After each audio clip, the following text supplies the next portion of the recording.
Hi, I'm Sean Graney. I'm the director, adapter of Yeomen of the Guard, and I'm very excited to be here and see all of you.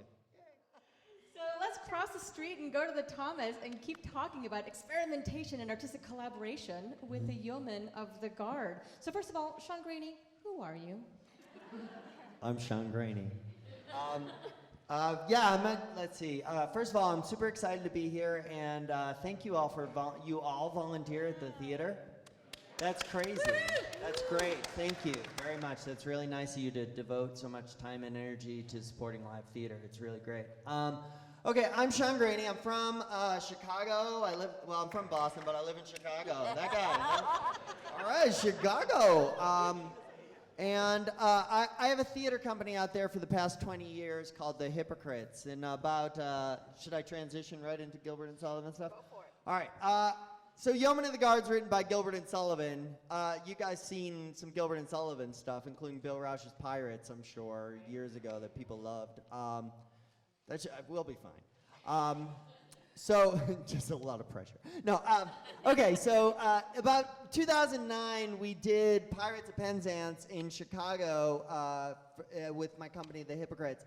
And I knew we tend to not approach theater in a traditional way. We try to look at it and be like, what can we have fun with? Like, what can we change? What do we have to keep?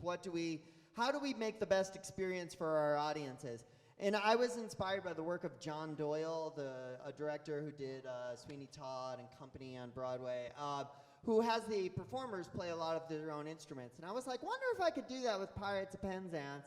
And we tried it, and we developed this formula where we do 10-person cast, no orchestra, and all the cast plays their own instruments. And to really make it fun, we throw the audience on stage with the performers. So when we were doing Pirates of Penzance, you could stand right next to the Major General and like sing along with him as he's singing. And we built it in the winter of 2009, and we opened right before holidays, and we were just like, this is a disaster. What are we doing? We were so afraid that it was gonna fail. And for some reason, like, opening night, people, like, loved it. I think my opening night speech was like, good luck. And we were just very fortunate that the reviewers liked it, and people came from far and wide to see it. And I was very nervous because I love the material. I love Gilbert and Sullivan. I think they are geniuses. They are masters. And what we do seems irreverent, but it really is in great deference that I do this stuff to it.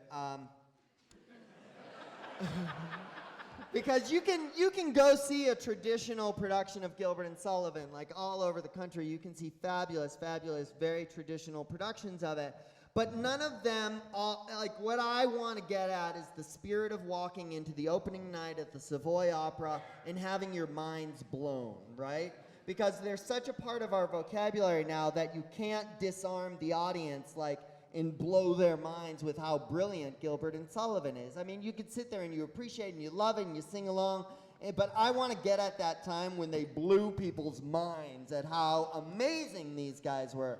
And that's what I try to do. So it seems, and I was very nervous about what Gilbert and Sullivan diehard purist fans would think. And it turns out that one of the greatest things I'm most proud of is that they for the most part, really, really love it because, like I said, they can see Pirates of Penzance, like very traditional productions, throughout their lives. But for us, when they came to ours, they knew they could see it in a different way. They could drink along with the Pirate King, and they could sing and dance with the characters in ways that they couldn't do before. And you could also sit back. So now, 7 years later, actually 6 years later, last year, Bill Rausch was programming last minute. And he called me up, and he called me on a Tuesday night, and Bill Rausch was like, hey, we have to announce the season on Monday. Do you want to do Yeomen of the Guard? And I was like, yeah, of course. I mean, it's such an honor to be out here. And then he was like, okay, the trick is I want it done as a country western musical. And I was like, Bill, I was thinking that too. That's crazy. Wow, we're like best are the friends. But what we've been doing is because I really hadn't thought of that at all.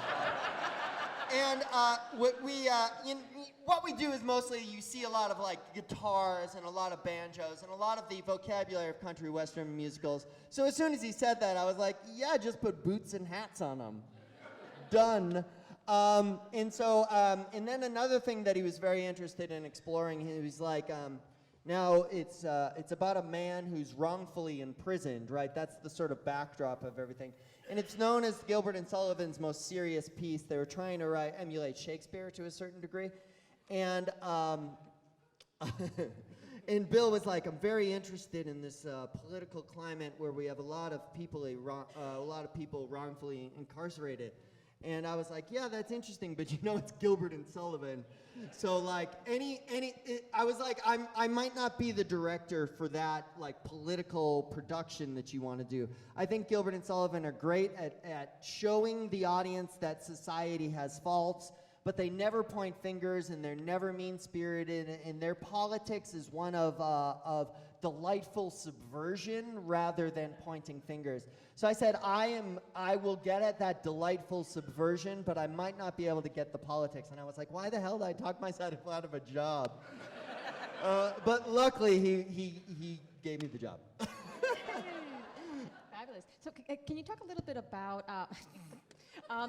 what you and Matt Kaler and Andra Velli-Simon have done with the music? So when we say country western, I mean, are we talking Taylor Swift? Are we talking what are we talking about? I love Taylor Swift, I love Taylor but Swift. we're not talking about Taylor Swift. Although I'd love to if anybody wants it. Afterwards, outside. We're talking about sort of more Johnny Cash type of stuff, more Hank Williams, some Patsy Cline influence. If you talk, I have two co-adapters who do it. They do all the music. I do the libretto, and then they break down the music based on sort of how I recast it and reshape the libretto. And this production's about 85 minutes. Normally, you'd see a production of Yeomen at the Guard, it would be about 3 hours. So it's 85 minutes. It's real fast and so we do play fast and loose with it, but it really is to get at their awesome inventive spirit. So that was the music that I came to them with. I was like, think of Johnny Cash, think of Hank Williams, think of Patsy Cline. They actually made a list for all the actors of all the amazing country western artists that inspired them when they were working on it. Like, this song is like this, but I had no idea who half of those were. Shameful. It's shameful. It's shameful. Or a chance to learn something new. Exactly. Which reminds me that there are several members of the ensemble who learned to play instruments precisely for this production. So when you come and see it, just bear that in mind, the work that they had to do for that. Yeah, you wouldn't know it though. Like, there are some pros up on the stage, like people you have seen in 100 shows, like Jeremy Johnson and Kate Herster, who are absolutely charming. That 6 months ago they have not touched a guitar. And they're like jamming on the guitar like they were pros. These guys are amazing. Like, the pure craftsmanship and dedication and devotion that they put into this production is amazing, And hopefully while you're there, it's invisible. Like, that's the goal, is that all the work that everybody does is invisible because you are swept up in the momentum of the event. And then like the next morning you were like, wait, did everybody play all those instruments? That's crazy. My lifelong goal as an artist is to get at the spirit of what the playwright meant. There are, like I've said, there are more traditional directors out there that and it's sort of sacrilege, so bear with me. My intent is purely deference. I would never direct a play unless I loved and admired the playwright greatly, I do not follow the letter of the script. I follow the spirit of the intention of the playwright. And that's what I try to do. They wrote their plays in reaction to a society. They wrote their plays in dialogue to people living in a time that they wrote this. In Gilbert and Sullivan's case, it's the late 1800s, And we are not the same people in the late 1800s. We are not the Victorian London upper class society. We are different. So I think I am trying to do what I can to serve the play in the same way they serve to their audience. I'm trying to serve it to us. Does that make sense? And there are other people that follow, like, the script is the end-all, be-all. And for me, and I know it's slightly sacrilege here, it's not. Like, really, really admiring the playwright and trying to translate that event that they had. Like if you go to see a Shakespeare play, imagine seeing a Shakespeare play for the very first time. And that's the sort of spirit that I want to try to translate to an audience. And like, I think, you know, I do upset a lot of purists, like when I do more classic theater. Luckily, I've won a lot of the Gilbert and Sullivan fans over, but if I do Shakespeare plays, there's a lot of but I really try to translate that event. Thank you for asking that a question. A lot of it is just directing traffic, you know, subconsciously about where the actors move and how they move. And then we have a pre-show speech, which we're trying to sort of fine-tune for audiences here as well. So that's part of and I'm excited to get our first paid audience tomorrow night to see how they interact with it. Yeah, what do I want people? I'll tell you why I have Promenade, why I want to do plays in Promenade, and then hopefully it'll answer your question. I'm sorry if I'm going on for so long. So there are, I think, like, you guys could pick up your cell phones right now and order bath towels. You know what I mean? And they'll be at your house tomorrow. You have such autonomy and dimension of movement and dimension of choice in your life right now, yet you go to the theater and you sit like this, and if you unwrap candy, the person next to you looks at you like you're a Nazi or something like that. And it's like, I want to try to abolish that in theater. I want to endow theater with the sense of autonomy that you all have in your life, you know, in a respectful way, in a way that's helpful towards telling the story. And that's what I try to do with Promenade, is I try to say, like, you have freedom of movement, right? Now, with that freedom of movement, how are you going to be the best functioning member of this micro society? How are you going to know where to stand? How are you going to be conscious of the people behind you? How are you going to, like, not be disrespectful? And that's what I hope to endow the audience with, and sort of get them used to the ideas of, like, I am in a society, how do I interact? Now that the rules of theater are stripped from me, and I'm just a person hanging out in a room with some other people in some funny outfits, like, how do I act? And that's all. I want people to act as they want to act. And, like, we're doing this since 2009. We've never had you know, some people get a little too drunk sometimes, but they're not disrespectful. They're not weird. I had a question sometimes. Someone was like, how do you protect your actors? I'm like, my actors go to the supermarket. I don't have to protect them there.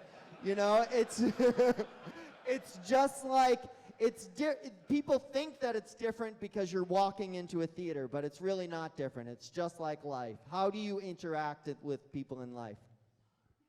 That was perfect. I think that was a very good question.